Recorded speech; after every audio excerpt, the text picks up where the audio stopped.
সবকিছুই পালন করে থাকি। তার জন্মদিবস অনেকটা গঙ্গা জলে গঙ্গা পুজোর মতোই। কবি সুকান্ত ভট্টাচার্যর মতামতে আমরা একটা কথা অনেকবারই শুনে এসেছি। তার মন্তব্য অনুসারে, আমার প্রার্থনা শুনে 25শে বৈশাখ আরো একবার তুমি জন্ম দাও রবীন্দ্রনাথে। হতাশায় স্তব্ধ বাক্য, ভাষা চাই আমরা নির্বাক। পাঠাবো মৈত্রীর বাণী সারা পৃথিবীকে জানি ফের। রবীন্দ্রনাথের কণ্ঠে আমাদের ভাষা শোনা যাবে। ভেঙে যাবে রুদ্ধশ্বাস, নিরুদ্যম, সুদীর্ঘ মৌনতা। আমাদের দুঃখ সুখে ব্যক্ত হবে প্রত্যেক রচনা। পীড়নের প্রতিবাদে উচ্চারিত হবে সব কথা। তাই সেই গঙ্গা জলের গঙ্গা পুজোর মতন করেই আমরা শুরু করব আমাদের রবীন্দ্র জয়ন্তী। তার প্রথমে আমরা শুরু করব আমাদের উদ্বোধনী সঙ্গীত, যেটা গাইবে বিএড প্রথম বিভাগের ছাত্রী ইপসিতা জয়ন্তী। তাকে ডাকবো তার অনুষ্ঠানের জন্য।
আমাদের মাননীয় সভাপতি ডক্টর ভীমচন্দ্র মণ্ডল মহাশয়কে মঞ্চে এসে আসন গ্রহণ করবার জন্য অনুরোধ জানাই। তারই সাথে আমাদের বিপিএল বিভাগের এইচওডি ডক্টর নিত্যানন্দ কর্মকার মহাশয়কে মঞ্চে এসে আসন গ্রহণ করবার জন্য অনুরোধ জানাচ্ছি এবং তারই সাথে অন্যান্য অধ্যাপকদেরকে মঞ্চে এসে আসন গ্রহণ করবার জন্য অনুরোধ করছি।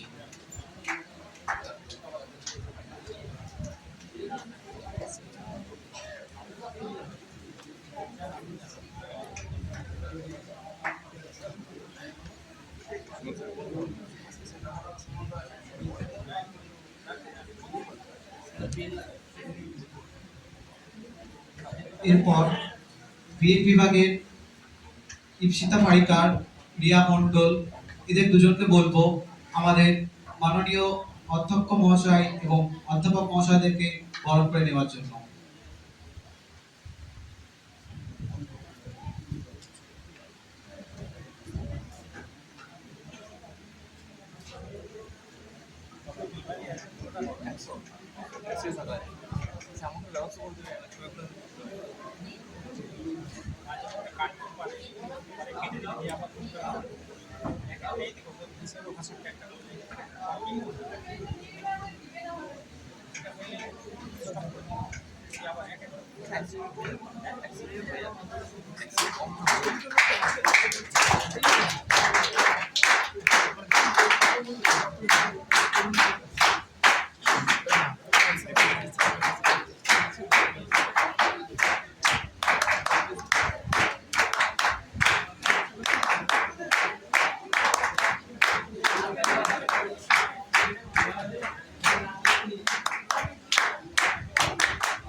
এরপর আমরা আমাদের অধ্যক্ষ মহাশয়কে প্রদীপ প্রজ্বলনের জন্য অনুরোধ করছি এবং তারই সাথে অন্যান্য অধ্যাপকদেরকে বলবো প্রদীপ প্রজ্বলনের জন্য এগিয়ে আসতে।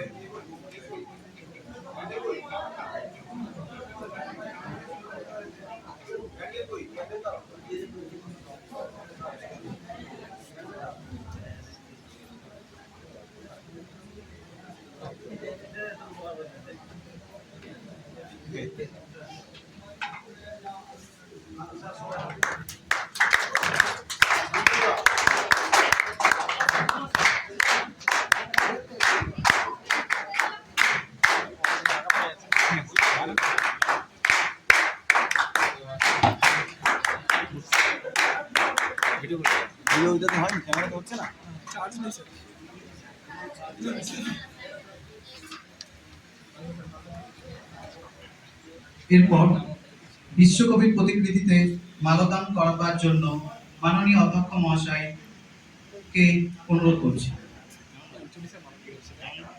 এবং তারই সাথে অন্যান্য অধ্যাপকদেরকে বলবো মাল্যদানের জন্য।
মাইকেলের কথায় জন্মিলে মরিতে হবে, অবশ্যে কোথা কবে, চিরস্থির কবে নিজ হায়রে জীবন নদে।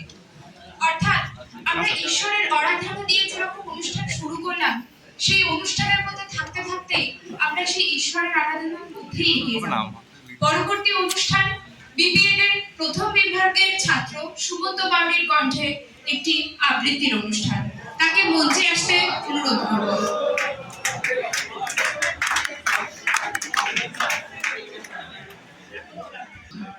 রূপনারায়ণের কুলে জেগে উঠিলাম, জানিলাম এ জগৎ স্বপ্ন নয়। রক্তের অক্ষরে দেখিলাম আপনার রূপ, চিনিলাম আপনারে আঘাতে আঘাতে, বেদনায় বেদনায়। সত্য যে কঠিন, কঠিনেরও ভালোবাসিলাম। সে কখনো করে না বঞ্চনা, আমৃত্যু দুঃখের তপস্যায় জীবন। সত্যের দারুণ মূল্য লাভ করিবারে, মৃত্যুকে সকালে শোধ করে দিতে। Thank you.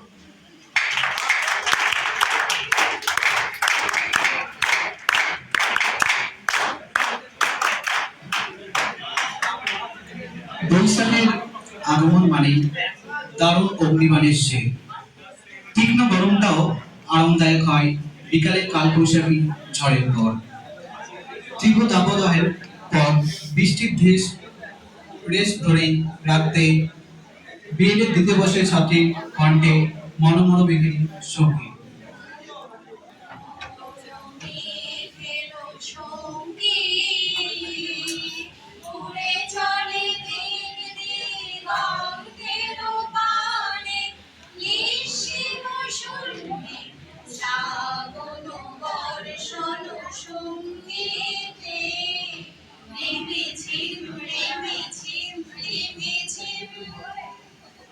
মনো মনো মেঘের সঙ্গীত, উড়ে চলে দিক দিগন্তের পানে, নিঃশিব সন্ধি শ্রাবণ বর্ষণ সঙ্গীতে, রিমিঝিম রিমিঝিম রিমিঝিম। মনো মনো হংস বলাকার পাখায় যায় উড়ে, গজিত গজিত চকিত তড়িত আলোকে। মনো মনো হংস বলাকার পাখায় যায় উড়ে, গজিত গজিত চকিত তড়িত আলোকে। ঝঞ্ঝালো মঞ্জির বাজায় ঝঞ্ঝা রুদ্র আনন্দে, কলো কলো কলো মন্ত্রিণীর ঝরিণী ডাক দেয় প্রলয়াহ্বানে। মনো মনো মেঘের সঙ্গীত, উড়ে চলে দিক দিগন্তের পানে, নিঃশিব সন্ধি শ্রাবণ বর্ষণ সঙ্গীতে, রিমিঝিম রিমিঝিম রিমিঝিম। বায়ু বহে পূর্ব সমুদ্র হতে, উচ্ছল ছল ছল তটিনী তরঙ্গে। বায়ু বহে পূর্ব সমুদ্র হতে, উচ্ছল ছল ছল তটিনী তরঙ্গে।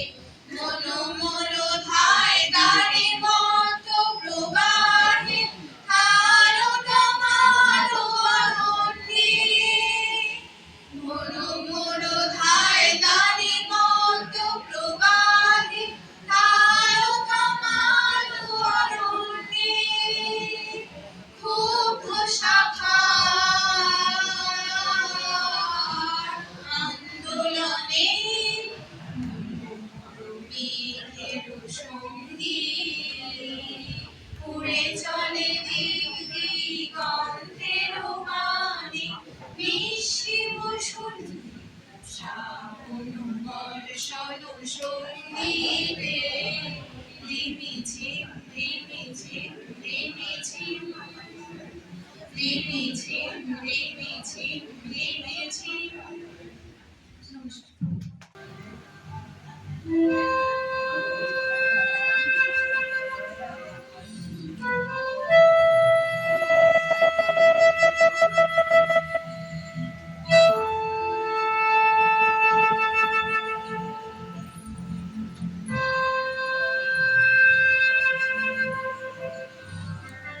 ভালোবেসে সখী নিভৃতে যতনে আমার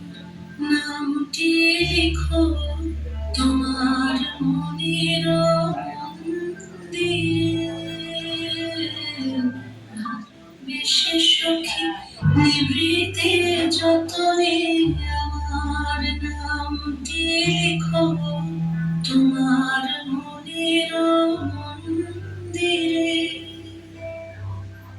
আমার পরাণে যে গান বাজেছে তার তালটি শিখো তোমার চরণ মঞ্জিরে।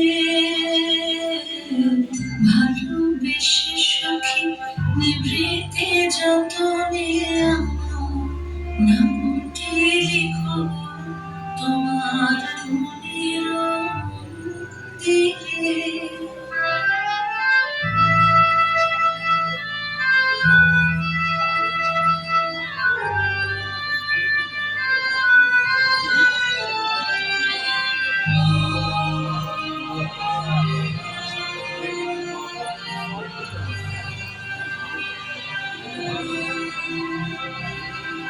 ধরিয়া রাখিয়া সোহাগে আদরে মুখর পাখি তোমার প্রসাদ প্রাঙ্গণে।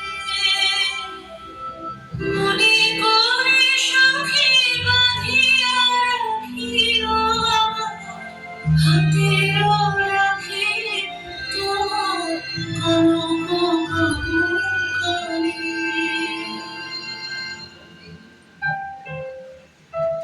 ভালোবেসে সখী নিভৃতে যতনে আমার নামটি লিখো তোমার মনের মন্দিরে।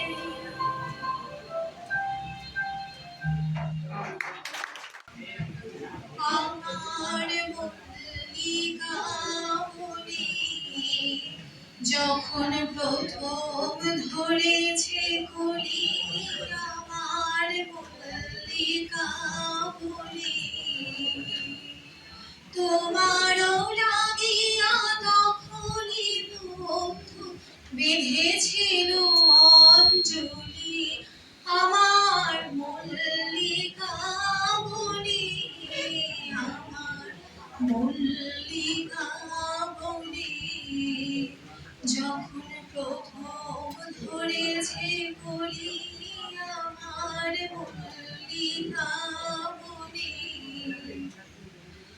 আমার সকল ভালোবাসায় সকল আঘাত সকল আশায়, আমার সকল ভালোবাসায় সকল আঘাত সকল আশায় তুমি ছিলে আমার কাছে, তুমি ছিলে।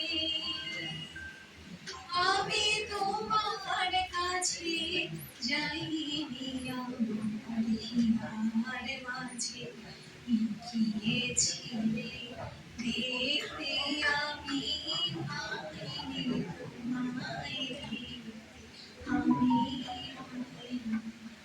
প্রাণ ভরিয়ে তৃষা হরিয়ে মনে আরো আরো আরো দাও প্রাণ, প্রাণ ভরিয়ে তৃষা হরিয়ে মনে আরো আরো আরো দাও প্রাণ। তপনে মনে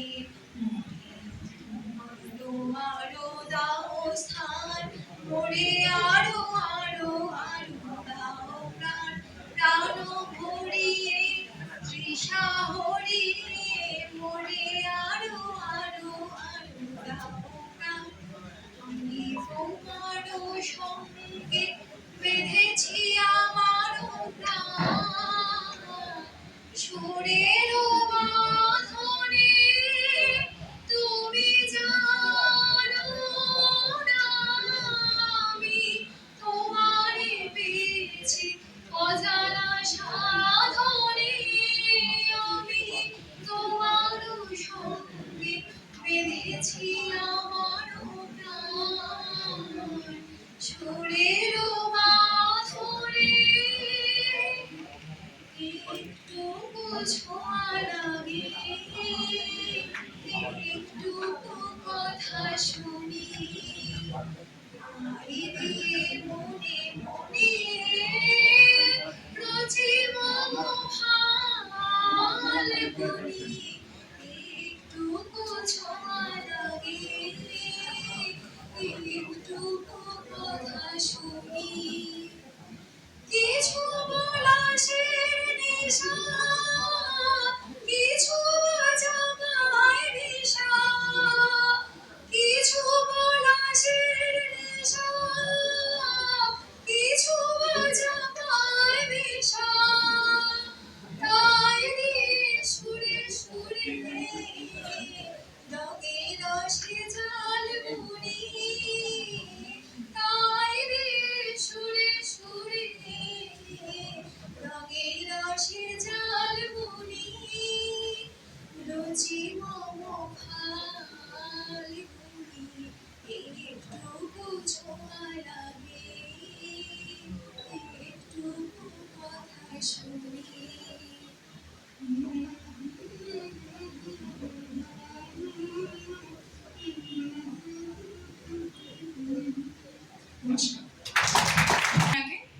এরপরে আমরা বিপিএড বিভাগের একজন স্যার, তরুণ স্যারের কাছ থেকে একটু অনুরোধ করব স্যারকে একটু মন্তব্য রাখার জন্য। স্যার, আপনাকে স্টেজে আসার অনুরোধ জানাই। হ্যালো, প্রথমে আমাদের কলেজের প্রিন্সিপাল স্যারকে এবং এইচওডি স্যারকে আমার পক্ষ থেকে প্রণাম, এবং আমার অন্যান্য কলিগ এবং ছাত্রছাত্রী এবং টিচিং নন টিচিং স্টাফ সবাইকে আমার আন্তরিক ভালোবাসা, শুভেচ্ছা, অভিনন্দন। তার সঙ্গে সঙ্গে আজকে যার উপলক্ষে প্রোগ্রামটা, কবিগুরু বিশ্বকবি রবীন্দ্রনাথ ঠাকুরকে আমার পক্ষ থেকে প্রণাম। তার কথা বলতে গেলে অত কম সময়ের মধ্যে বলা সম্ভব নয়, তবু যতটুকু পারি আমি তোমাদের সামনে সারাংশটা তুলে ধরার চেষ্টা করি। রবীন্দ্রনাথ ঠাকুর যখন জন্মগ্রহণ করেছিলেন, তিনি ছিলেন এক জমিদার পরিবারের এবং তিনি ছিলেন অষ্টম সন্তান। তোমরা দেখেছো, অষ্টম সন্তান ছিলেন শ্রীকৃষ্ণ, তিনিও সারা পৃথিবী জুড়ে তার নাম ছড়িয়ে গেছেন। বিশ্বকবি রবীন্দ্রনাথ ঠাকুর ঠিক তার নাম সারা পৃথিবী জুড়ে ছড়িয়ে গেছেন। প্রথম 1880 সালে বনফুল সাহিত্যিকের মাধ্যমে তিনি ভারতবর্ষের কবি হিসাবে, ছোট নাট্যকার হিসাবে, গল্পকার হিসাবে প্রকাশিত হন। আস্তে আস্তে তার নাটক, তার প্রবন্ধ, তার সামাজিক, অর্থনৈতিক, রাজনৈতিক সব দিক দিয়ে লিখে তিনি ভারতবর্ষের সারা পৃথিবীতে নাম করিয়ে নিয়েছিলেন। এই জন্য তিনি ছিলেন একজন সামাজিক, অর্থনৈতিক, রাজনৈতিক, প্রকৃতিবাদী, ভাববাদী কিনা ছিল তার মধ্যে। তিনি ছিলেন প্রকৃতিবাদীর জন্য তিনি প্রতিষ্ঠা করেছিলেন আমাদের বর্তমান যেখানে বিদ্যা ম্যাডাম গিয়েছেন শান্তিনিকেতন। সেই শান্তিনিকেতন প্রতিষ্ঠা করলেন তিনি 1901 সালে 22শে ডিসেম্বর। প্রথম পাঠশালা স্কুলের মাধ্যমে শান্তিনিকেতন সৃষ্টি করেন। তারপরে আস্তে আস্তে তিনি সেই বিদ্যালয় থেকে বিশ্বভারতী প্রতিষ্ঠা করলেন 1921 সালে 23শে ডিসেম্বর। বিশ্বভারতী এবং শিক্ষা সম্পর্কে আমি তার বলবো, সামাজিক, অর্থনৈতিক, প্রকৃতিবাদী কিছুই বলবো না, কারণ তোমরা সবাই ভবিষ্যতে শিক্ষক শিক্ষিকা হয়ে এখানে আসো এবং ভবিষ্যতে বিভিন্ন স্কুল কলেজে তোমরা অধ্যাপনা করবে এবং সেখানে তোমরা জ্ঞান দান করবে। সেজন্য বলি, রবীন্দ্রনাথ ঠাকুর ছিলেন একজন প্রকৃতিবাদী এবং ভাববাদী।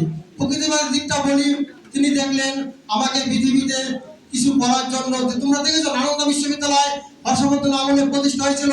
সেই নালন্দা বিশ্ববিদ্যালয়ে সারা পৃথিবী থেকে মানুষ পড়তে আসতো। তিনি দেখলেন নালন্দা বিশ্ববিদ্যালয়কে ডক্টর মোহাম্মদ বিন ইখতিয়ার খলজি ধ্বংস করে দিয়েছেন। আবার নালন্দা বিশ্ববিদ্যালয়ের মতো একটা বিশ্ববিদ্যালয় আমাদের ভারতবর্ষে প্রতিষ্ঠা করতে হবে। তিনি তখন বীরভূমের শান্তিনিকেতন জায়গাটাকে উপযুক্ত বলে সেখানে বেছে নিলেন। তারপরে তিনি যখন পাঠশালা হওয়ার পরে তিনি বিভিন্ন গীতাঞ্জলি লেখার মাধ্যমে, অন্যান্য কবিতা, নাট্যকার সবকিছু লেখার মাধ্যমে তিনি ভারতবর্ষের তথা পৃথিবীতে একটা নাম করে নিলেন। 1913 সালে গীতাঞ্জলি পুরস্কার তাকে দেওয়া হলো। সেই গীতাঞ্জলি পুরস্কার দেওয়ার ফলে সারা পৃথিবী রবীন্দ্রনাথ ঠাকুরকে চিনে গেল। তারপরে তিনি কি করলেন? তিনি করলেন তখন যে সারা পৃথিবীতে তার ভালো অর্থ উপার্জন করে বিশ্বভারতী প্রতিষ্ঠার দিকে এগিয়ে গেলেন। তোমরা দেখেছো রবীন্দ্রনাথ ঠাকুর কি করেছে? ইংরেজদের বিরুদ্ধে, ইংরেজ অত্যাচারের বিরুদ্ধে তিনি সবসময় ঝাঁপিয়ে পড়েছেন। তোমরা দেখেছো 1905 সালে যখন বঙ্গভঙ্গ হয় লর্ড কার্জন, তখন তিনি 16 অক্টোবর রাখি বন্ধন উৎসবের মাধ্যমে ইংরেজদের বিরুদ্ধে তিনি ঝাঁপিয়ে পড়েছিলেন এবং তিনি রাখি বন্ধন উৎসবের মাধ্যমে বুঝিয়ে দিলেন আমরা প্রত্যেক ভারতবর্ষে আমরা হিন্দু মুসলিম বৌদ্ধ খ্রিস্টান সবাই আমরা ভাই বোন, আমরা একসঙ্গে ইংরেজদের বিরুদ্ধে প্রতিবাদ করছি। তারপরে তোমরা দেখেছো যে 1919 সালে 13 এপ্রিল যে জালিয়ানওয়ালাবাগের নৃশংস হত্যাকাণ্ড হয়েছিল, সেই হত্যাকাণ্ডের বিরুদ্ধে তিনি নাইটহুড বা স্যার উপাধি পরিত্যাগ করেছিলেন। 1915 সালে 3রা জুন নাইটহুড উপাধি ইংরেজরা তাকে দিয়েছিল। তার সম্পর্কে একটু বলি, লর্ড হার্ডিঞ্জ 1910 সালে যখন লর্ড কার্জন বঙ্গভঙ্গ করলেন, তখন বাংলার আন্দোলনের বিরুদ্ধে না থাকতে পারে ইংরেজ সরকার লর্ড কার্জনকে তুলে নিয়ে লর্ড হার্ডিঞ্জকে ভারতবর্ষের ভাইসরয় হিসাবে ভারতবর্ষে পাঠালেন। তারপরে 1913 সালে তিনি যখন গীতাঞ্জলি পুরস্কার পালেন, তখন লর্ড হার্ডিঞ্জ রবীন্দ্রনাথ ঠাকুর সম্পর্কে খুবই অনুপ্রাণিত এবং তাকে ভালোবাসতে লাগলেন। তিনি তখন দেখলেন রবীন্দ্রনাথ ঠাকুর সম্পর্কে আমি কিছু জানতে চাই। তার সঙ্গে কথা বলে তার কবিতা, তার লেখনী, তার প্রবন্ধ সবকিছু ভালো লেগেছিল। সেই জন্য তিনি ইংরেজ সরকারকে বললেন যে একে নাইটহুড বা স্যার উপাধি দেওয়া হোক। তার কথা মতো 1915 সালে 3রা জুন পঞ্চম জর্জের জন্মদিনে তাকে স্যার বা নাইটহুড উপাধি ইংরেজ সরকার প্রদান করলেন। সেই নাইটহুড উপাধি ত্যাগ করেছিলেন 1919 সালে 13 এপ্রিল রাওলাট যখন নৃশংসভাবে হত্যাকাণ্ড করেছিলেন পাঞ্জাবের অমৃতসরের জালিয়ানওয়ালাবাগে। সেই সব হত্যাকাণ্ডের পরে তিনি মহাত্মা গান্ধী এবং দেশবন্ধু চিত্তরঞ্জনের কাছে গিয়েছিলেন যে আমাদের ভারতবর্ষ হত্যাকাণ্ড হয়ে গেল, ইংরেজদের বিরুদ্ধে আমরা সবাই জেগে উঠি, লাফিয়ে পড়ি। কিন্তু রাজনৈতিক নেতা মহাত্মা গান্ধী এবং দেশবন্ধু চিত্তরঞ্জন দাস তার কথায় তিনি সম্মত পোষণ করলেন না। তিনি তখন তার লেখনীর মাধ্যমে গর্জে উঠলেন, সারা ভারতবাসীকে বললেন এই অত্যাচার ইংরেজদের বিরুদ্ধে আমরা একসঙ্গে ঝাঁপিয়ে পড়ো। তার কথা মতো ভারতবর্ষে তখন একে একে আন্দোলন শুরু হয়ে গেল। কিন্তু দেখো, রবীন্দ্রনাথ ঠাকুর ইংরেজদের ভয় পাননি, ইংরেজদের অত্যাচারের বিরুদ্ধে তিনি ঝাঁপিয়ে পড়েছিলেন। রাওলাট যখন যে আইনটা পাস করলেন যে ক্রিমিনাল ল অ্যামেন্ডমেন্ট বিল, সেই আন্দোলনের বিরুদ্ধে তিনি লিখেছিলেন এবং তিনি বলেছিলেন যে এই আইন ভারতবর্ষে চলতে পারে না। আমাদের আন্দোলন করার স্বাধীনতা আছে, আমাদের ভারতবর্ষ আমরা এক সময় ঠিক দখল করে নিব, অর্থাৎ আমাদের ভারতবর্ষের এই অত্যাচার মেনে নেব না। দেখো, রবীন্দ্রনাথ ঠাকুর ইংরেজদের বিরুদ্ধে যেরকম ঝাঁপিয়ে পড়েছিলেন, তিনি লেখনের মাধ্যমে তিনি তার সামাজিক একটা কথা বলি, সমমরণ কবিতা তোমরা সবাই পড়েছ। সেখানে দেখেছ একটা জেলে যখন একটা মেয়েকে তুলছেন জল থেকে, তখন কি হচ্ছে, তাকে ভাসিয়ে নিয়ে যাচ্ছে। তোমরা দেখেছো 1829 সালে রামমোহন রায় যখন আমাদের ভারতবর্ষের সতীদাহ প্রথা রদ করলেন। তারপরে 1856 সালে ঈশ্বরচন্দ্র বিদ্যাসাগর বিধবা বিবাহ প্রচলন করলেন। এবার বিধবা মেয়েদের যাতে বিয়ে না করে এই জন্য তিনি কি করলেন, নিজের ছেলে নারায়ণের সঙ্গে একটা বিধবা মহিলাকে বিয়ে দিয়ে তিনি ভারতবর্ষের বিধবাদের বিবাহ প্রচলন করলেন। এইভাবে বাল্য বিবাহ সবকিছুর বিরুদ্ধে তিনি রুখে দাঁড়িয়েছিলেন। রবীন্দ্রনাথ ঠাকুর তার যে লেখনী আজও স্মরণীয় হয়ে আছেন, তিনিও স্মরণীয় হয়ে থাকবেন। কৃতিবিস্বামী তার লেখনীতে মুগ্ধ হয়ে তাকে কবিগুরু উপাধি দিলেন এবং তার সঙ্গে সঙ্গে বঙ্গবন্ধু উপাধ্যায় তাকে বিশ্বকবি উপাধ্যায় দিয়েছিলেন। এইসব জিনিসগুলো তোমাদেরকে জানতে হবে। রবীন্দ্রনাথ ঠাকুরের যে লেখনী সাহিত্য ইংরেজদের বিরুদ্ধে জেগে উঠেছিল, তার সঙ্গে সঙ্গে বলি তোমাদের কয়েকটা কথা শিক্ষা সম্পর্কে। লাস্ট করে আমি আমার ক্ষুদ্র বক্তব্য শেষ করবো। তিনি বলেছিলেন আমাদের প্রত্যেকটা মানুষের হাই 3.5 হাত, সেই 3.5 হাত যদি তোমরা ঘর করো, তাহলে সেই ঘরে তোমরা কোনোদিন বসবাস করতে পারবে না, দম বন্ধ হয়ে আসবে। তাই তিনি বলেছিলেন যে আমরা যখন 3.5 হাত জায়গা নিয়ে আমরা ঘর করে থাকতে পারি না, শিক্ষাটাও তাই। তোমাদের যে সিলেবাস, সীমাবদ্ধ সিলেবাসের মধ্যে শিক্ষা নেই, তোমরা যদি পাস করে বসে থাকো তাহলে তোমরা 3.5 হাত জায়গা ঘরের মতো ঠিক দমবন্ধ অবস্থা আসবে। এই জন্য দরকার সিলেবাস সীমাবদ্ধ না থেকে যত পৃথিবীতে জ্ঞান আছে, যে কোনো জ্ঞান, অর্গানো ডেভেলপমেন্ট, বাংলা, ইতিহাস, ভূগোল, ইংরেজি, যা কিছু থাকে, ইকোনমিক্স, কমার্স, সবকিছু তোমাদের জ্ঞান অর্জন করতে হবে। সায়েন্স, তিনি বলেছিলেন সবকিছু যদি জ্ঞান অর্জন করতে পারে তাহলে তিনি একজন হবেন সম্পূর্ণ আদর্শ শিক্ষক, আদর্শ শিক্ষিকা, আদর্শ মানুষ। এই পৃথিবীতে সবকিছু অর্জন করতে গেলে তোমাকে সবকিছু জ্ঞান অর্জন করতে হবে। তাছাড়া তিনি বলেছিলেন মানুষ কোন খাদ্য গ্রহণ করে পেট ভরে, কিন্তু আমরা যদি হাওয়া গ্রহণ করি তাহলে কোনোদিনই পেট ভরবে না। তাই শিক্ষাটাও ঠিক তাই, তোমরা যতই গ্রহণ করো, যতই গ্রহণ করতে থাকো, তোমাদের মধ্যে জ্ঞানের ভান্ডার তৈরি হবে, তোমরা পৃথিবীর শ্রেষ্ঠ মানুষে পরিণত হবে। রবীন্দ্রনাথ ঠাকুর বলেছিলেন যেখানেই যা কিছু দেখো প্রকৃতিবাদ ভাববাদ সবকিছু নিয়ে তোমরা প্রকৃতির সঙ্গে থাকো এবং সবকিছু নিয়ে ভাবনা চিন্তা করো, তবেই তোমরা তোমাদের শিক্ষাটা সামনের দিকে এগিয়ে যাবে। আমাদের বিশ্বকবি রবীন্দ্রনাথ, কবিগুরু রবীন্দ্রনাথ, তিনি পৃথিবীতে এমনি এমনি তার নাম অর্জন করেননি। তার লেখনী যে ছিলেন, সেই লেখনী পড়ে ইংরেজ সরকার যখন গীতাঞ্জলি দিলেন, তখন পৃথিবীতে তার নাম আরো ছড়িয়ে পড়লো। দেখো, নালন্দা বিশ্ববিদ্যালয় এক সময় ছিল পৃথিবীর শ্রেষ্ঠ বিশ্ববিদ্যালয়। সেখানে হতেই দীপঙ্কর আমাদের বাঙালি, তিনি ছিলেন সেখানকার অধ্যাপক। ইতিহাসে তোমরা পড়েছো। কিছুদিন আগে আমাদের এই ভারতবর্ষের যে নালন্দা বিশ্ববিদ্যালয়ের পুঁথি, তোমরা আমি খবরে পড়েছিলাম, ইউটিউবে দেখেছিলাম যে তিব্বতের একটা ঘরে গ্রন্থাগারে লাইব্রেরিতে নাকি কিছু বই সেখানে সংরক্ষিত আছে। যেই বই নালন্দা বিশ্ববিদ্যালয়ের পুঁথি ভারতের জ্ঞান ভান্ডার 6 মাস ধরে পড়েছিল মোহাম্মদ ইকতার উদ্দিন মোহাম্মদ খলজি, তিনি সেই 6 মাস ধরে পড়েছিল, আগুন লাগিয়ে দিয়েছিলেন সেই গ্রন্থাগারে, তার পড়তে লেগেছিল 6 মাস।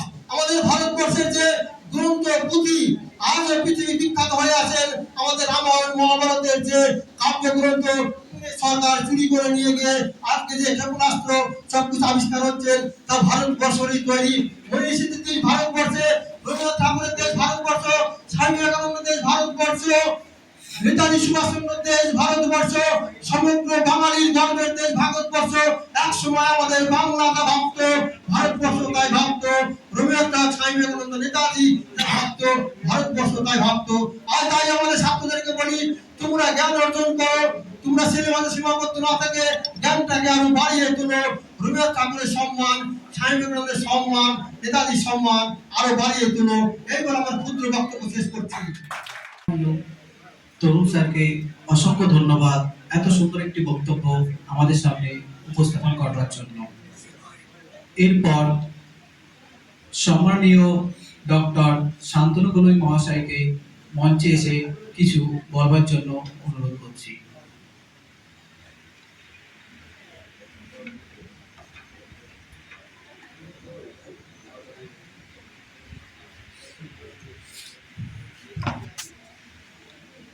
আমারে ফেরায় লঘু সেই সর্বমাঝে,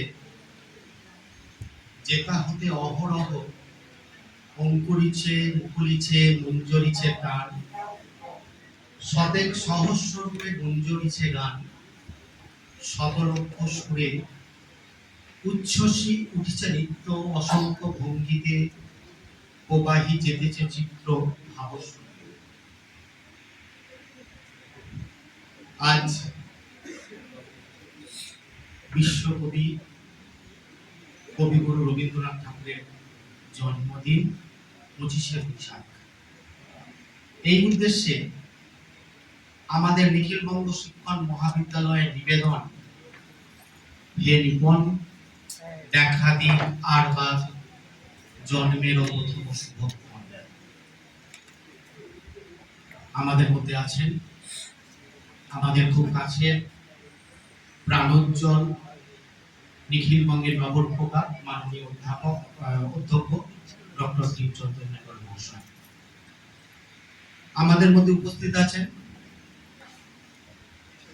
বিপিএড এর বিভাগীয় প্রধান ডক্টর নীলকান্ত কর্মকার মহাশয়। উপস্থিত আছেন আমার সহকর্মী সমস্ত অধ্যাপক অধ্যাপিকা, আমার প্রিয় বিএড বিপিএড এর ছাত্রছাত্রী এবং যারা সুধীজন আছেন, সকলকে আমার যথাযোগ্য স্থানে আজকের দিনে সম্মান জ্ঞাপন করি।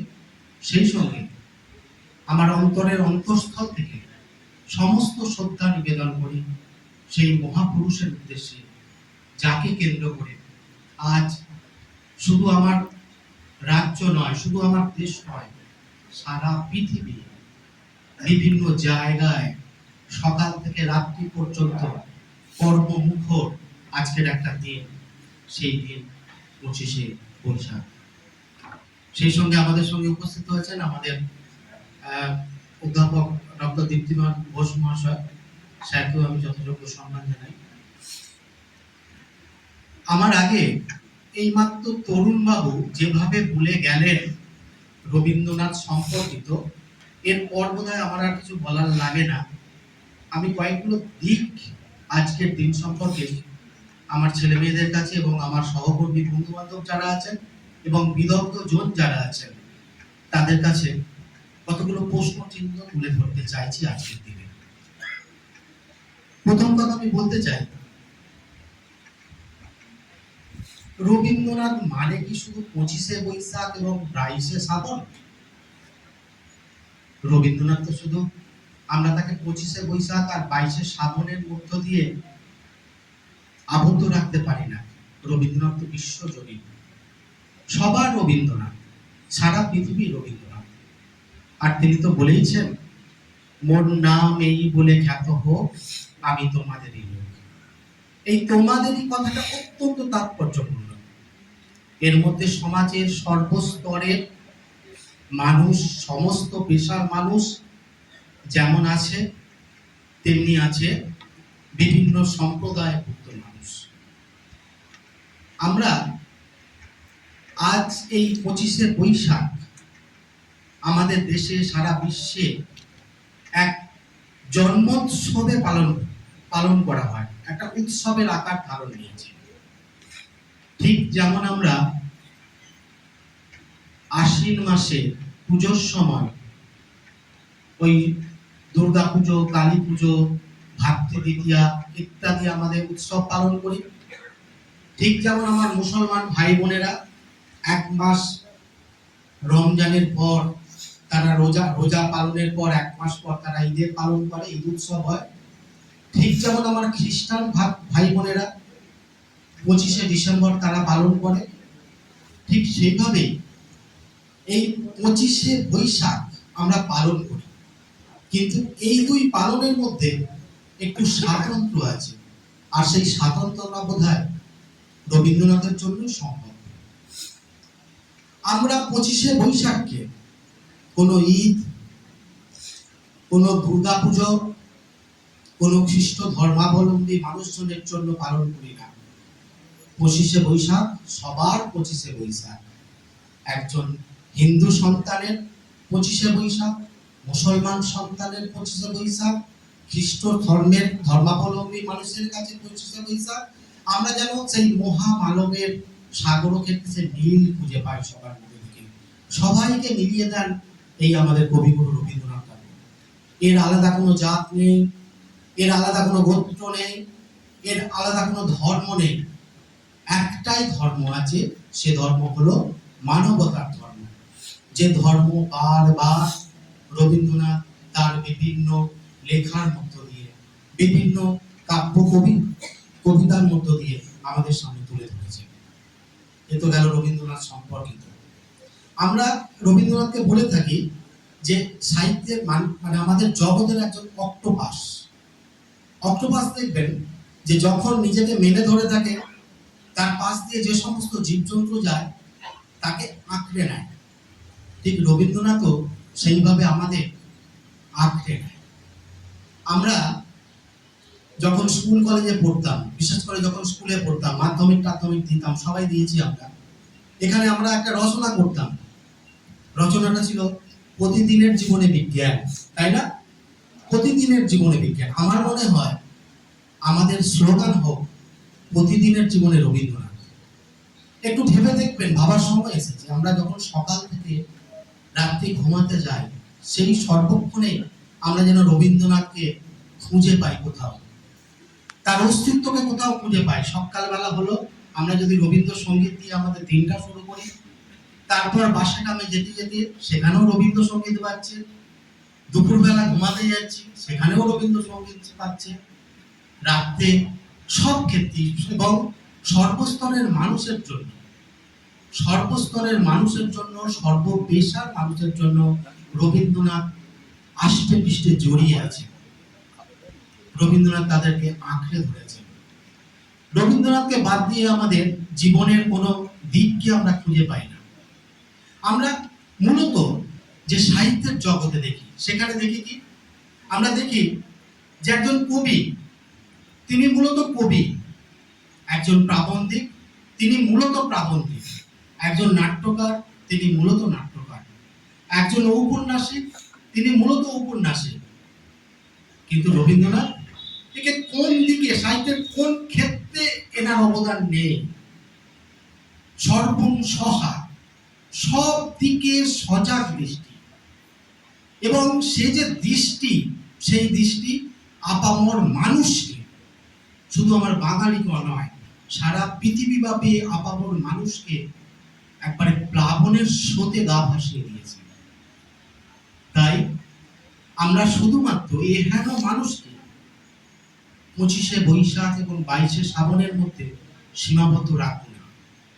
তার বিভিন্ন আলাপচারিতা, তার বিভিন্ন পত্রপত্রিকা, তার বিভিন্ন দর্শন আমরা যাতে আমাদের বিভিন্ন সম্প্রদায়ে, আমাদের পরবর্তী প্রজন্মকে স্থানান্তরিত করতে পারি, তাহলে আমরা 25শে বৈশাখকে আরো আরো আরো তার জৌলিশকে ফিরে পাবো।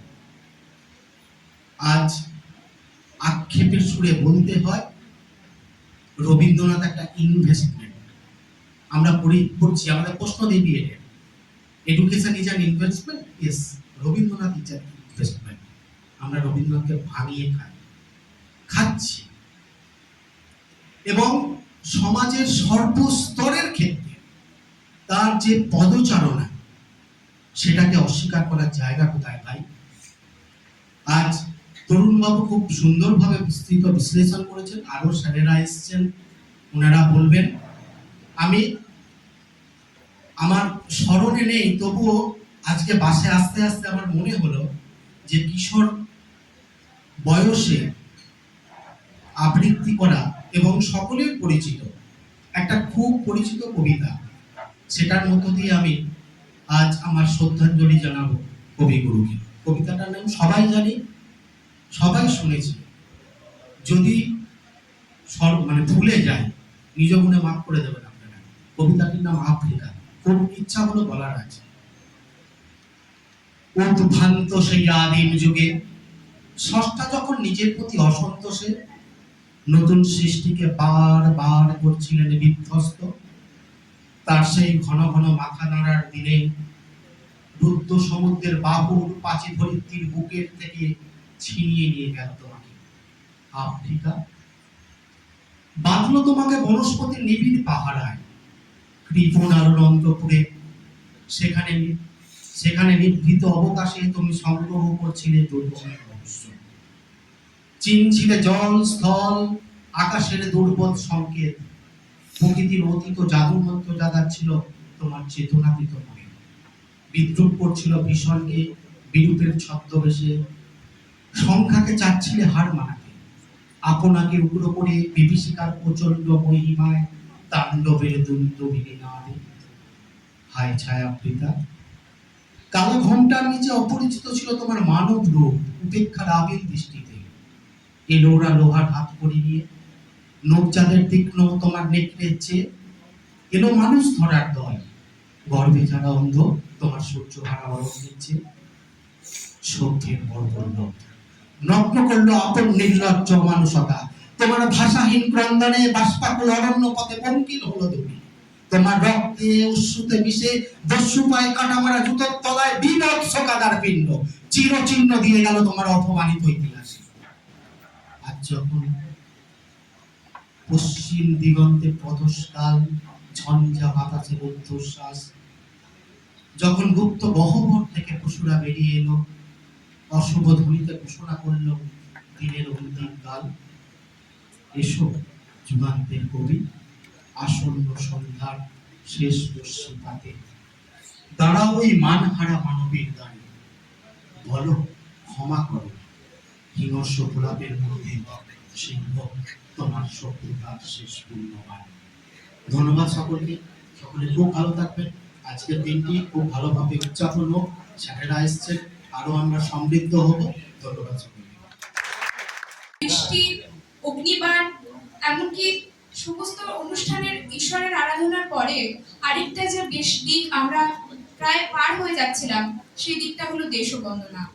পরবর্তী মহোৎসব যে অনুষ্ঠান, সেই অনুষ্ঠানের মধ্যভাগে আমরা পৌঁছে গেছি। এই অনুষ্ঠানে আমরা প্রথমে অনির্বাণকে ডেকে নেব তার সঙ্গীত পরিবেশনার জন্য। অনির্বাণ, মঞ্চে আসার জন্য অনুরোধ জানাবো।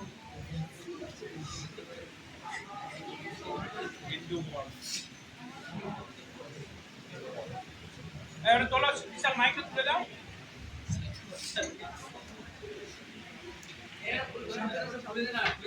খোলো, ওটা খোলো।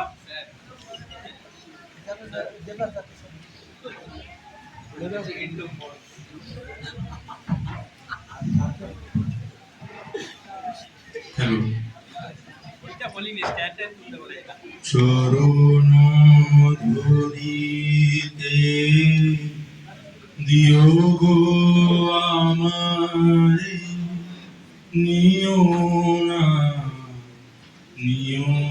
না সরায়ে, জীবন মরণ সুখ দুঃখ দিয়ে বক্ষে ধরিব জড়ায়, চরণ ধরিতে দিও গো আমারে, নিও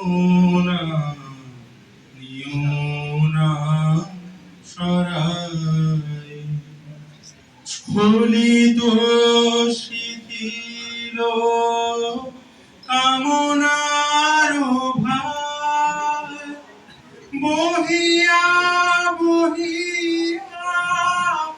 ফিরি কত আর, স্খলিত শিথিল কামনার ভার, বহিয়া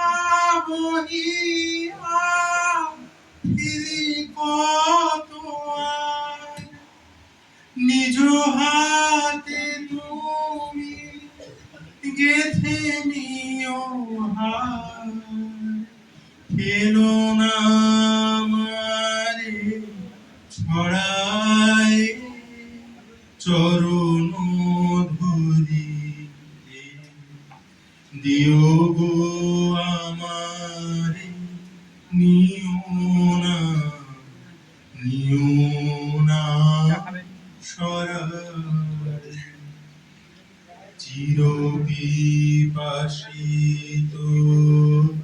বাসনা বেদনা, বাঁচাও তাহারে মারিয়া, শেষ জয় যেন হয় সে বিজয়ী, তোমারই কাছেতে হারিয়া, বিকায়ে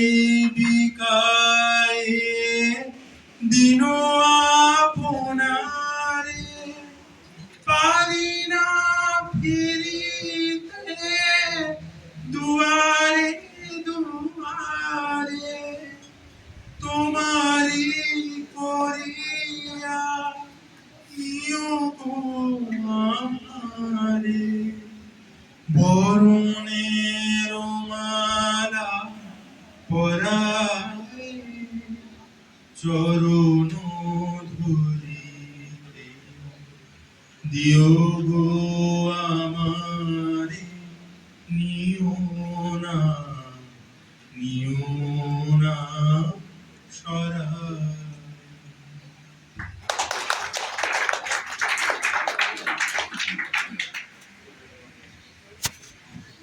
অনির্বাণকে অসংখ্য ধন্যবাদ। এরপরে আমরা দীপ্তিমান স্যারকে একটু মঞ্চে আসার জন্য অনুরোধ করব, আর বিএডের মেয়েদের একটু অনুরোধ করব স্যারকে বরণ করে নেওয়ার জন্য। অনন্যা, একটু স্যারকে বরণ করে নিতে অনুরোধ জানাবো।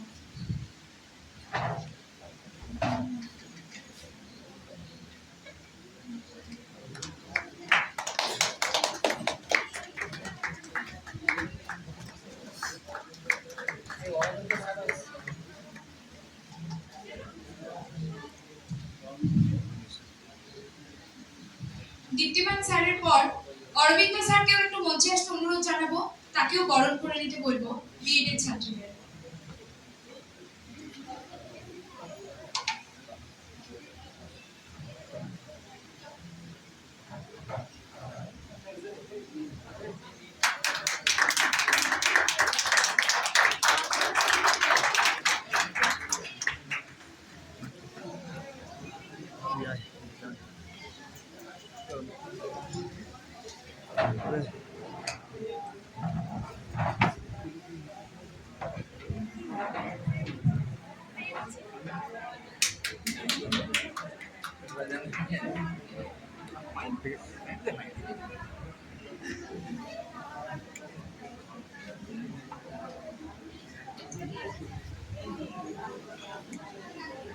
শুধু ঈশ্বর না, মাতা পিতা বা মাতৃভূমি ও ঈশ্বর। পৃথিবীর সব দেশবাসী তার দেশের প্রতি অনুগত। তাও নিয়তির নির্মম আঘাতে অনেককেই দেশচ্যুত হতে হয়। তখন তার পরিচয়। বিএড এর দ্বিতীয় বর্ষের ছাত্রী তিয়াশা মুখার্জির কণ্ঠে আমরা এখন একটি আবৃত্তি শুনে নেব।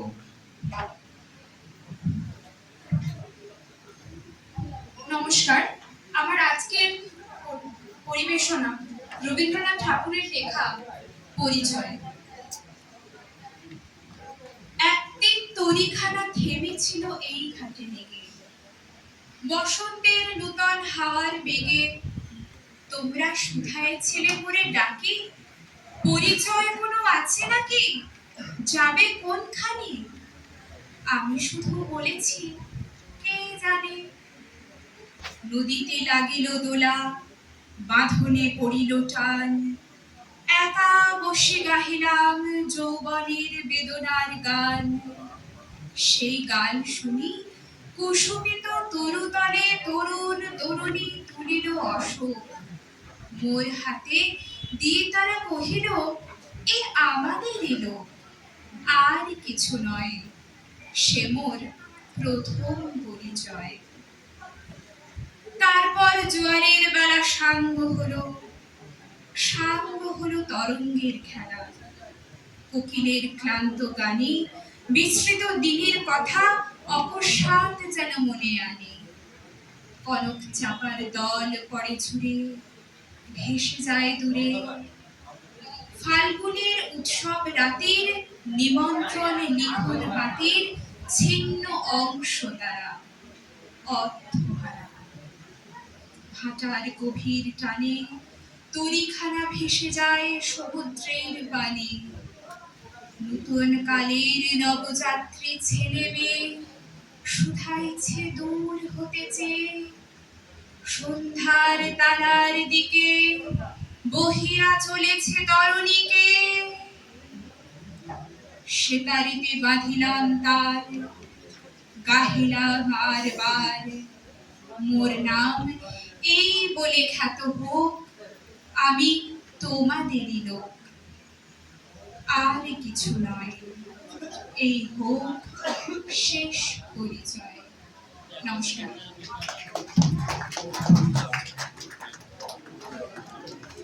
অসংখ্য ধন্যবাদ তিয়াশা মুখার্জিকে। সদ্য পরিচয় প্রাপ্ত সেই আগন্তুককে আহ্বান তো জানানোই যায় নতুন এক দেশে। আহ্বান জানাতেই বিপিএড এর প্রথম বর্ষের ছাত্র দেবরাজ রায় ও অরূপ দাসকে মঞ্চে আসতে অনুরোধ করব। শুনে নেব সকল শিক্ষকদের জানাই আমাদের আন্তরিক প্রীতীয় শুভেচ্ছা। আজ কবিগুরু রবীন্দ্রনাথ ঠাকুরের জন্মদিনে আমরা তার প্রতি একটি নিবেদন রাখতে চলেছি। আপনাদের সবাইকে প্রণাম জানিয়ে আমরা আমাদের নিবেদন শুরু করছি।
তোমারি গান আমি তোমারে শোকেছি প্রাণ বিদেশিনী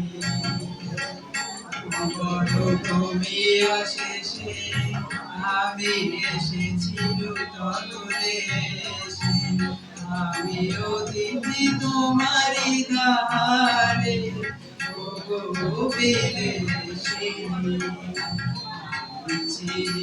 চিনি তোমারে ও বিদেশিনী তুমি থাকো সিন্ধু পারে ও বিদেশিনী চিনি তোমারে ও বিদেশিনী।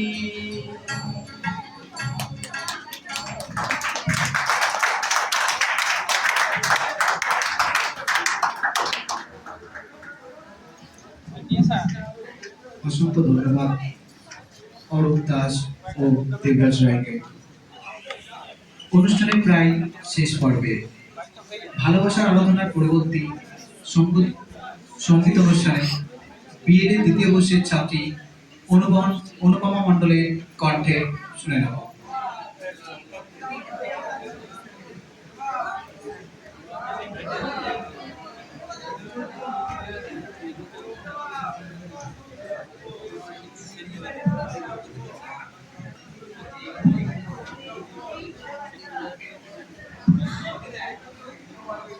আমারও পরানো যাহা চায়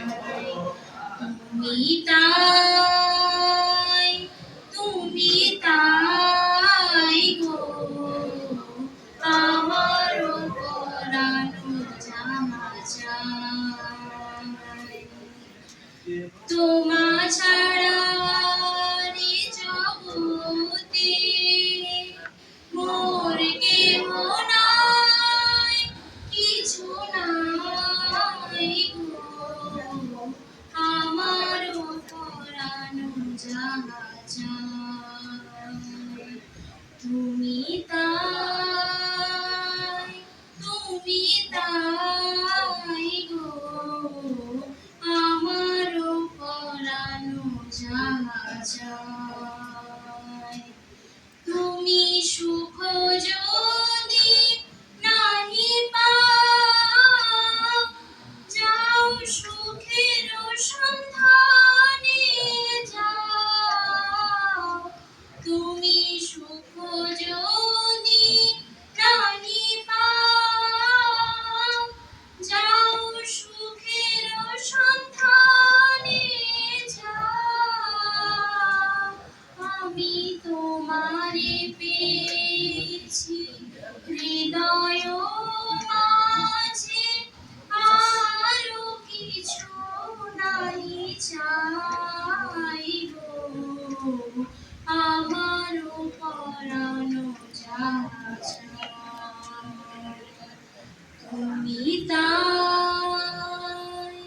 তুমি তাই গো আমারও পরানো যাহা চায় আমি তোমারও বিরহে রহিব বিলীন তোমাতে করিব বাস দীর্ঘ দিবস দীর্ঘ রজনী দীর্ঘ বরষ মাস যদি আরো পারি ভালোবাসো যদি আরো ফিরে না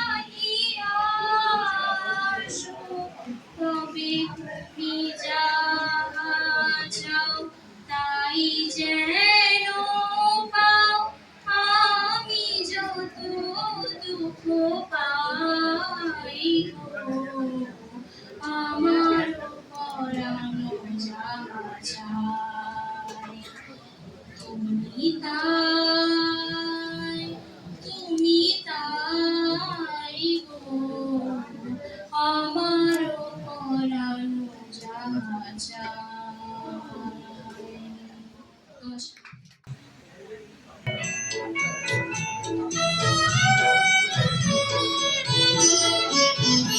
এসো হে বৈশাখ এসো এসো, এসো হে বৈশাখ এসো এসো, তাপস নিঃশ্বাস গায়ে মোর মুসরে দাউড়াই, তাপস নিঃশ্বাস গায়ে মোর মুসরে দাউড়াই, বছরে আবর্জনা দূর হয়ে যাক যাক যাক।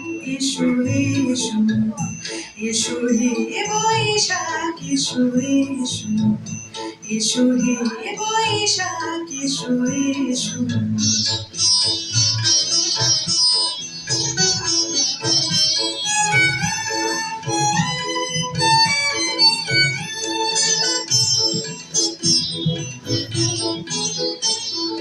যাক পুরাতন স্মৃতি, যাক ভুলে যাওয়ার গীতি,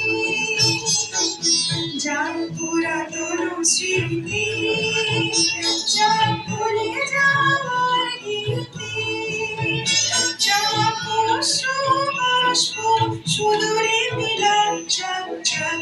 এসো এসো, এসো হে বৈশাখ এসো এসো, এসো হে বৈশাখ এসো এসো।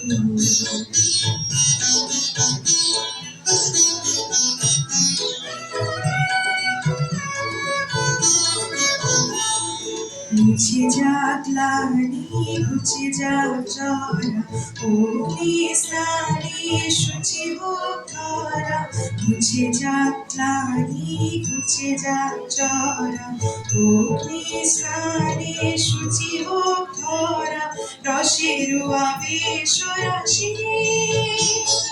শুষ্ক করে দাও আসি, রসের আবেশ রাশি শুষ্ক করে দাও আসি, আলো আলো আলো তবু প্রলয়ের শাখানো আলো, আলো তবু প্রলয়ের শাখ, মায়ার কুচ্ছটি জল জল দূরে যাক যাক যাক।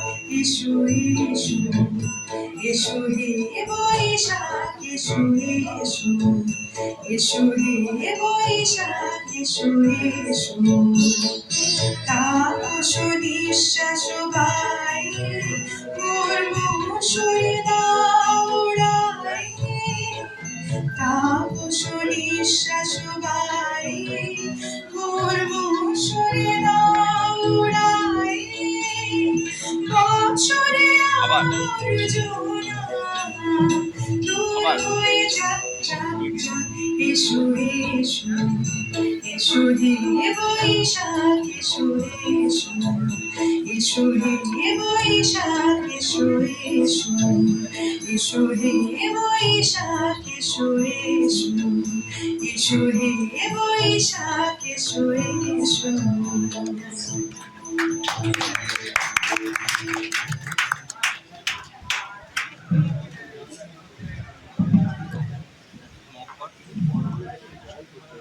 অসংখ্য ধন্যবাদ দীপশিতা ফাইকাকে।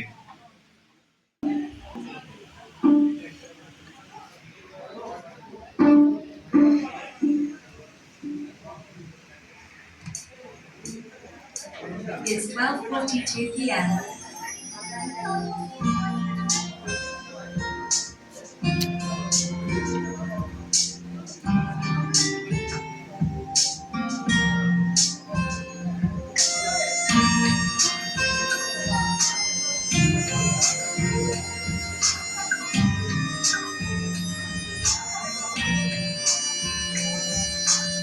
দাঁড়িয়ে আছি মরিয়া আগের পাহাড়ে।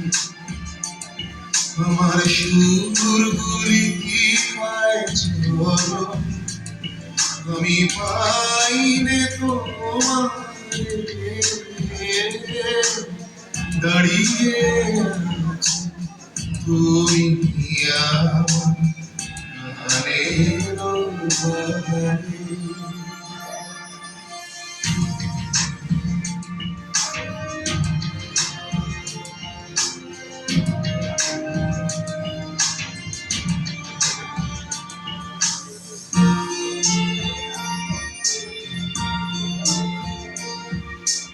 বাতাস বহে মরি মরি আর বেঁধে মোরা তোরি, এসো এসো পার হয়ে হৃদয় মাঝারে, দাঁড়িয়ে আছো তুমি আমার গানের বাহারে।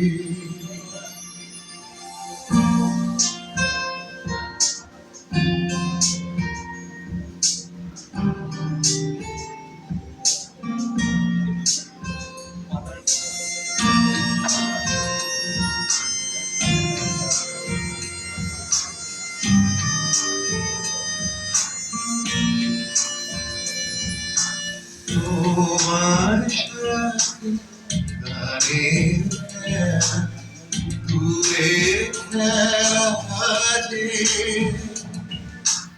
বেদনাতে বাঁশি বাজায় সকল বেলা যে, তবে নিয়ে আমার বাঁশি বাজাবে গো আপনি আসি, কবে নিয়ে আমার বাঁশি বাজাবে গো আপনি আসি, নীরব রাতে নিবিড় আধারে, দাঁড়িয়ে আছো তুমি আমার গানের বাহারে।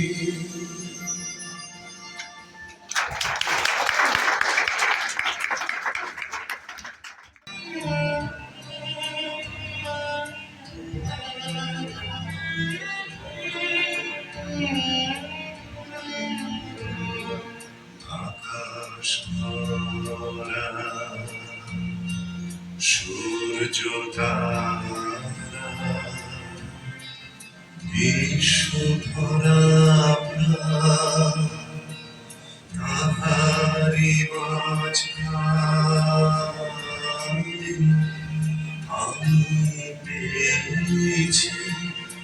আমি পেয়েছি মোর স্থান, ঈশ্বরী তাই জাগে জাগে আমার গান, আকাশ ভরা।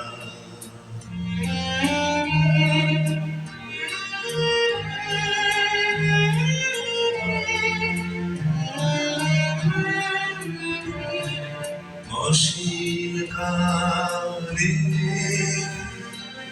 জিহিলে জোয়ার ভাটায় বন্দরে, নারীতে মোর রক্তধারায় লেগেছে তার গান, ঈশ্বর তাই জাগে জাগে আমার গান, আকাশ ভরা।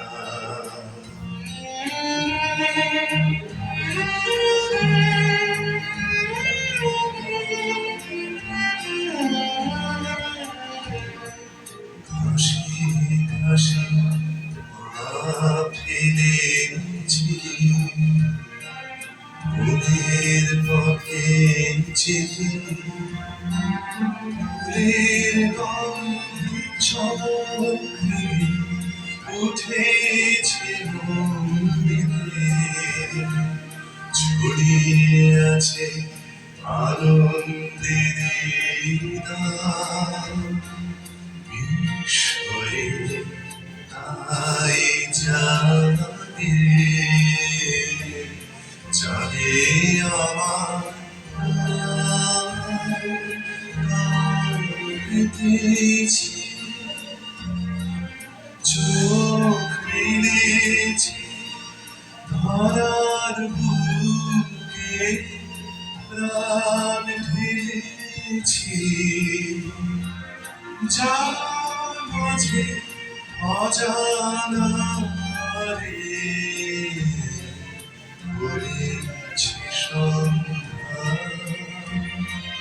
বিস্ময়ে তাই জাগে জাগে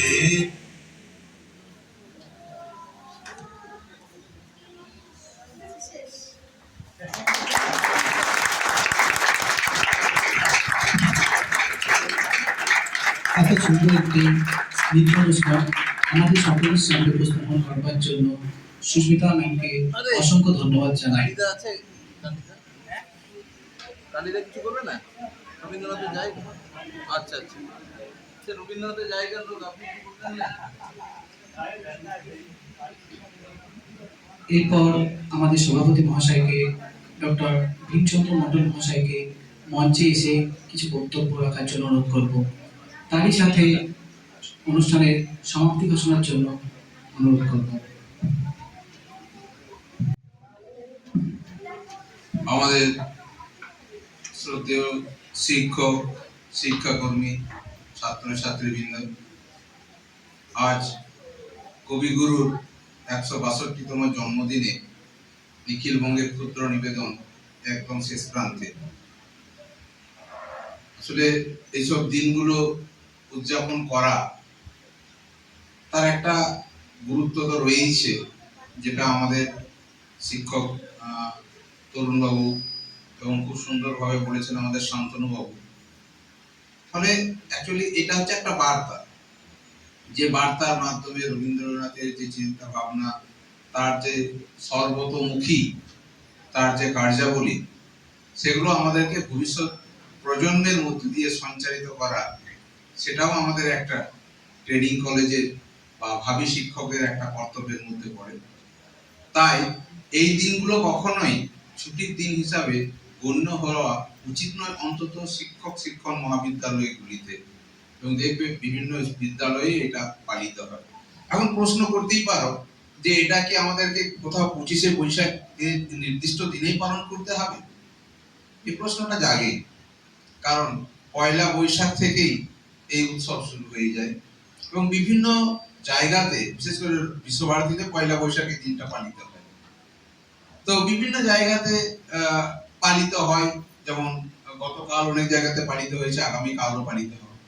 বিষয়টা দিনটা নয়, তবে আমরা কি চেষ্টা করি যে 25শে বৈশাখটাকে 25শে বৈশাখে পালন করার মধ্য দিয়ে যে তাৎপর্যটা আছে বলে আমরা মনে করি, তাই এই দিনটা আমরা ছুটির দিন হিসাবে, নিছক ছুটির দিন হিসাবে আমরা ব্যবহার করিনি।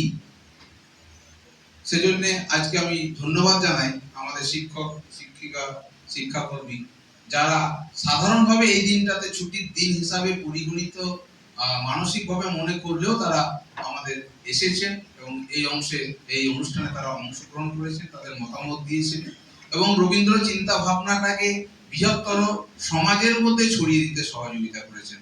তার জন্য আমি কৃতজ্ঞ। আমাদের কৃতজ্ঞতা জানাবো আমাদের ছেলে মেয়েদেরকে, যারা এই অনুষ্ঠানটা পরিচালনা করতে সাহায্য করেছেন এবং যারা এই বিভিন্ন প্রোগ্রামের মাধ্যমে সেই রবীন্দ্র ভাবনাটাকে ছড়িয়ে দিতে সাহায্য করছেন, তাদের সকলকে। আসি আমরা, তবুও দুঃখের জায়গা কিছু কিছু থাকেই। সত্যি কথাই বলতে আমাদের যে উপস্থিতির হার যতই বলি না কেন, সেখানে আমাদের বিএড এর খুব সীমিত সংখ্যক উপস্থিতি। বিএড ফার্স্ট ইয়ারটাকে আমরা ছুটি দিয়েছিলাম কারণ কালকে তাদের পরীক্ষা আছে। খুব স্বাভাবিকভাবেই যারা ফার্স্ট ইয়ার থেকে যে কজন এসেছে, একজনকে তো আমি চিনতে পারছি ফার্স্ট ইয়ার থেকে এসেছে নিজের স্বেচ্ছায়, আদারওয়াইজ তাদেরকে আমি নিষেধ করেছিলাম তাদেরকে না আসার জন্য। কালকে তাদের থেকে পরীক্ষা শুরু। বিপিএড ফার্স্ট ইয়ারের পরীক্ষা শুরু হচ্ছে আগামী 15 তারিখ থেকে। ওদেরকেও তারাও তা সত্ত্বেও তারা এসেছে। আসলে পরীক্ষা সেগুলো তো থাকবেই, এটা তো একটা বার্ষিক প্রক্রিয়ার মধ্যে যায়। কিন্তু এই অনুষ্ঠানগুলো কেন আমরা গুরুত্ব দিয়ে এখানে পরিচালনা করি, এই কারণে যেহেতু তোমরা ভাবি শিক্ষক শিক্ষিকা, তোমাদেরকে কিন্তু এই অনুষ্ঠানগুলো পরিচালনা করতে হবে। তোমরা যখন স্কুলে চাকরি পাবে, স্কুলে যখন পড়ানোর সুযোগ পাবে, এগুলোকে পরিচালনা করতে হবে এবং তাদের যে ভাবনাগুলো, সেই ভাবনাগুলোকে কিন্তু আমাদেরকে ছড়িয়ে দিতে হবে। তাই যে কোনো মহাপুরুষের দিন আমরা ঘোষণাই করেছিলাম যে কোনো মহাপুরুষের জন্মদিন আমরা কিন্তু প্রত্যেকটা মহাপুরুষের জন্মদিন আমাদের কলেজে আমরা সেলিব্রেট করব এবং যথাযথ মর্যাদা সহকারে। ভালো লাগছে আমার এই জায়গাটাতে। আর অনুষ্ঠান প্রসঙ্গে বলি, অনুষ্ঠান সত্যিই অত্যন্ত ভালো হয়েছে। কালিদাকে পেলে আরো ভালো লাগতো। কালিদাকে আমি জানি যে কালিদা যখন আছেন তখন নিশ্চয়ই বাজাবেন, তার এটাও খারাপ লাগছে যে তিনি বাথরুমে পড়ে গিয়ে অসুস্থ হয়েছে, তাই তিনি বাজাতে পারেননি। প্রথম আমি ধন্যবাদ দেবো আমাদের সুস্মিতা ম্যাডামকে।